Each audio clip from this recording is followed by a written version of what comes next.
Salam sedulur semua. Sejahtera, selalu sehat. Jangan lupa selalu Tetap, jaga kesehatan. Benar. Protokol kesehatan. Ya, pandemi masih saja belum selesai nih Mo.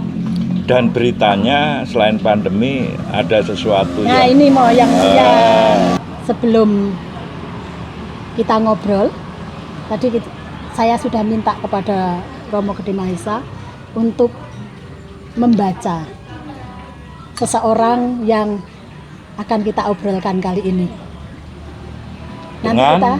Nanti kita lihat hasil prediksinya Romo Gede Mahesa dengan kartu tarot. Mau tanyakan nih Mo. Kalau ini seputar yang sekarang ini, waduh bukan main. Buat saya terkaget-kaget ini. Terkaget-kaget dalam artian bukan kok gumun itu bukan Mo. Karena memang sudah sering saya dengar. Sebentar Mo, artis kena narkoba. Kita sering lihat di TV gitu loh Mo. Tapi yang ini Mo, waduh, penegak hukum Mo. Gimana Romo ini? Penegak hukum perempuan. Aduh, Mas. Sesuatu yang luar biasa. tapi apapun ya, memang ya, gimana, Romo? Narkoba itu bisa menjerat siapapun. Ya, menjerat siapapun. Tidak terpatok umur gitu ya. Memang ya. Kali ini adalah sesuatu berita kasus yang sangat-sangat mengejutkan. Satu, mengejutkan. Kedua adalah patut kita mengapresiasi pada Reskrim Narkoba, ya kan, khususnya Polda Jawa Barat yang mau menggulung orangnya sendiri, tidak pandang bulu. Tidak pandang bulu gitu ya, Mo. Tidak pandang bulu. Kemudian yang membuat prihatin adalah seseorang wanita yang memang berprestasi. Ya itu Mo. Dan yang ini sebagai wanita ini dan pernah memerangi tentang narkoba juga gitu loh. Kok bisa-bisanya? Nah itu kan. Mo, ini yang ada lagi dulu. Ada lagi. Apa lagi Mo? Yang lebih mengejutkan, menggegerkan lagi, bisa-bisanya dia itu memakai narkoba bareng-bareng bersama dengan anak buahnya sehingga satu polsek itu kena semua. Ya, Mo, orang di luar sana tetap kan seperti kita saja kan tetap pandangannya jadi nggak karu-karuan tuh ini Mo. Nah, kita tinggal lihat sisi mana. Tadi kita kan sudah menyampaikan dong. Kita sudah menyampaikan bahwa di sisi kita mengapresiasi bahwa pihak Reskrim Narkoba tidak pandang bulu kan. Kemudian kita prihatin yang mengejutkan ini. Namun, tentunya ini nanti sudah pasti ini akan ke ranah hukum kan, proses. Habis-habisan kamu, kan? Habis-habisan. Kita prihatin sebagai masyarakat. Betul. Memang kita bukan siapa-siapa masalahnya, tapi kita prihatin ya. Seorang ibu penegak hukum. Nanti penegak hukum yang seyogianya tahu ada aturan yang tidak memperbolehkan itu, tetapi dilanggar. Itu kan, apalagi Mo, ini Mo, ayo. Bukan yang ini maksudku, seorang ibu dari dua anaknya, seorang ibu dari 2 orang anak. Single parent loh Mo. Ya, single parent. Oke. Kemudian latar belakang bahwa dia juga putri dari seorang perwira. Betul. Perwira polisi. Kan? Ya, betul. Nah, kemudian terganjal ini berprestasi nih anak nih. Mungkin ini kenapa begini? Kita nggak akan membahas masalah hukumnya gimana. Tapi kita membahas masalah keprihatinan kenapa kok bisa Ya. dia itu seperti itu gitu, karena ada sebab, ada akibat. Betul. Ya. Nah, ada kemungkinan sebab-sebabnya apa kok dia bisa melakukan ini. nah gitu. kira-kira kalau Bu Tete apa? Satu, single parent ya Mo. Single parent itu Oh, kan. enggak menentukan itu. Iya, tidak. Banyak orang single parent. Betul. Tetapi bisa juga kan itu menjadi faktor juga ketika pressure. Artinya beban kerja. Beban kerja itu menyebabkan stres karena dia single parent, maka dia untuk istilahnya berbagi kisah itu dengan siapa, berbagi masalah dengan siapa, dan ada kemungkinan si Sri Kandi ini, saya nyebutnya Sri Kandi ini ada kemungkinan juga kan tertutup juga bisa, orangnya yang tertutup sehingga dia tidak serta-merta dia bisa menceritakan permasalahannya ke orang lain. Itu itu pandangan seorang wanita atau pandangan pribadi nanti dulu, karena mesti dalam nih lihatnya. Kalau ini ya kan ya gini Mo, secara pribadi secara pribadi saya melihatnya begitu.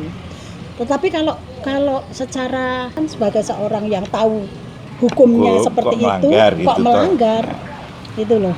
Saya menarik kesimpulan yang berbeda mungkin ya. Berbedanya gini,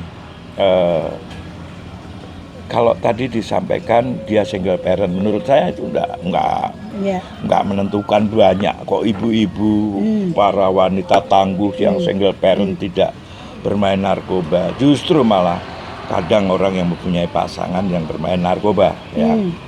Nah, ini yang herannya adalah rutinitas beliau itu sering sudah tahu bergumul di lingkungan bahkan itu ya, bertarung dengan narkoba. Kemudian dia masuk. Nah, kenapa dia bisa masuk, ini loh yang kira-kira kemanusiaan yang pengen tak cari. Kenapa dia bisa? Mungkin gini, satu, tentunya bahwa ketika dia berdinas di reskrim narkoba reskrim narkoba, dia tahu dong siapa pemakai, siapa ini. Dia juga tahu risiko make, dia juga tahu bagaimana rasanya make, ya kan? Nah, kemudian kalau tadi Bu Tete sampaikan dia sebagai single parent,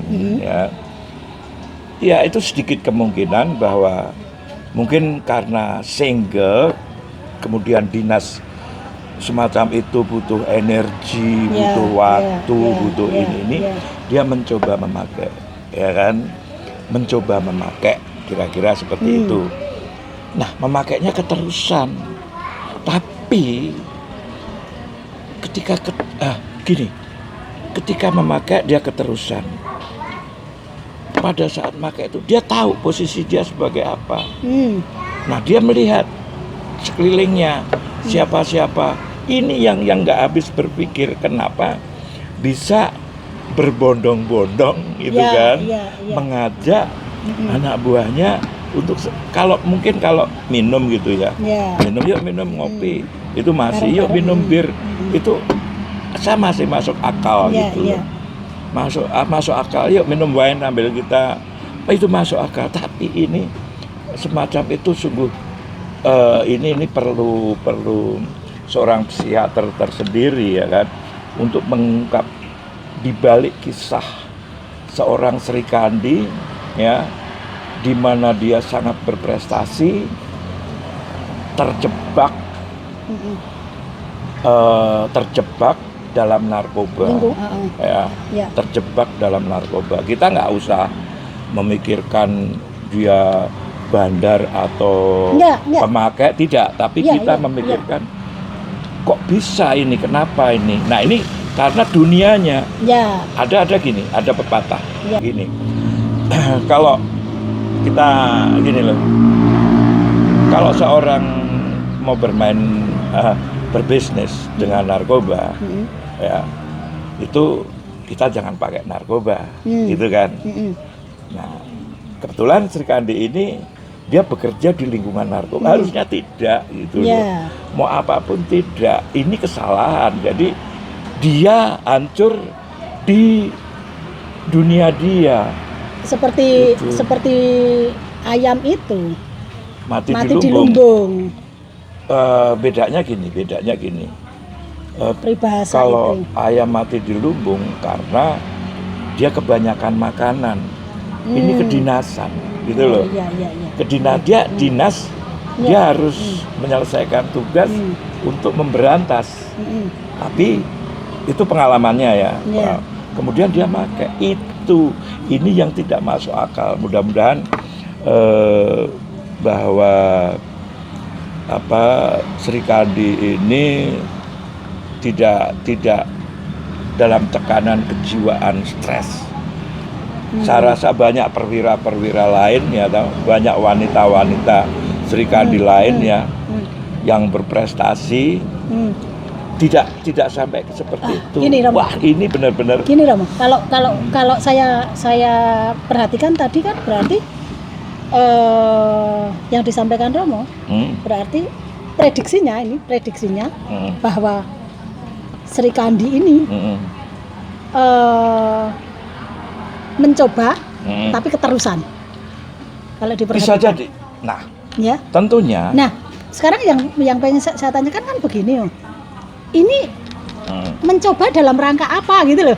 Ya. Dalam rangka mengurangi beban capek untuk stamina atau apa gitu?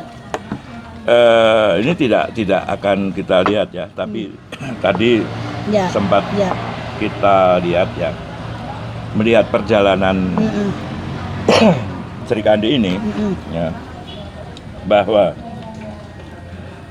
dahulu masa lalunya itu dia adalah seorang yang sangat disayang dengan orang tuanya tentunya ya, sangat disayang dan bisa diharapkan oleh orang tuanya. Tapi dalam pergaulan seseorang terkadang bisa dong mengecewakan orang tuanya, ya kan? Dididik A dia senang B, ya. Terbukti bahwa Sri Kandi ini dalam berita itu tomboy atau apa. Kemudian dalam perjalanannya itu dia bertarung dengan mengadu untung, kayak jadi entah sebenarnya dia itu di kepolisian tuh keinginannya sendiri, atau harapan orang tuanya. Jadi dia gambling aja. Ya, gambling. Gue berhasil syukur, kagak ya udah. Gitu loh. Gue berhasil syukur, kagak ya udah. Nah, permainan gambling ini akhirnya membuat satu keputusan. Dia bisa membuat sang penentu dengan karir, walaupun sampai Kapolsek atau apa, tapi dia itu pegang peranan. Ya. Lantas, kemudian artinya kan gini, artinya bahwa ini pernah menjadi kebanggaan kan gitu toh? Bukan sang penentu, jadi semacam kalau dalam mungkin di kepolisian komandan apalah gitu loh. Bukan puncak yang tertinggi, tapi dia bisa menentukan, ya kan? Pernah jadi decision maker-nya gitu ya. Itu okay. Kemudian di puncaknya dia di puncaknya bisa memegang kendali atas semua. Dia mempunyai kewenangan. Namun dalam puncak kewenangan ini dia banyak sekali yang istilahnya mungkin masa lalu dengan dunia reskrimnya ini semacam gurita. Ya, entah banyak beban apa dalam karirnya, ternyata banyak gurita atau sesuatu beban ya tentang yang melingkupi kehidupannya, melingkupi karirnya gitu ya, kehidupan karirnya gitu.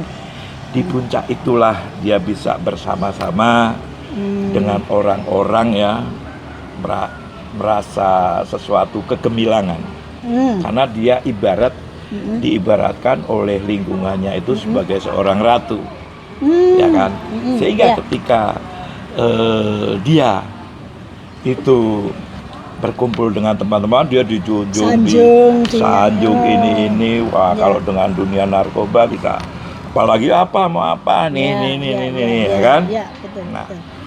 namun hasilnya adalah, ya kan, sesuatu yang membuat bulu kuduk berdiri dalam dilema, ya kan?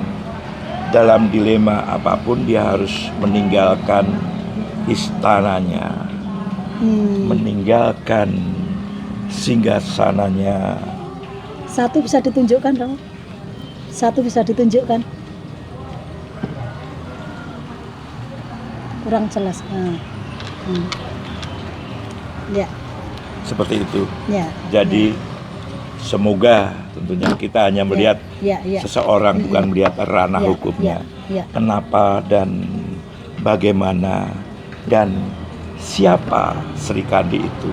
Harapan saya tentunya tidak akan ada Sri Kandi yang lain seperti ini.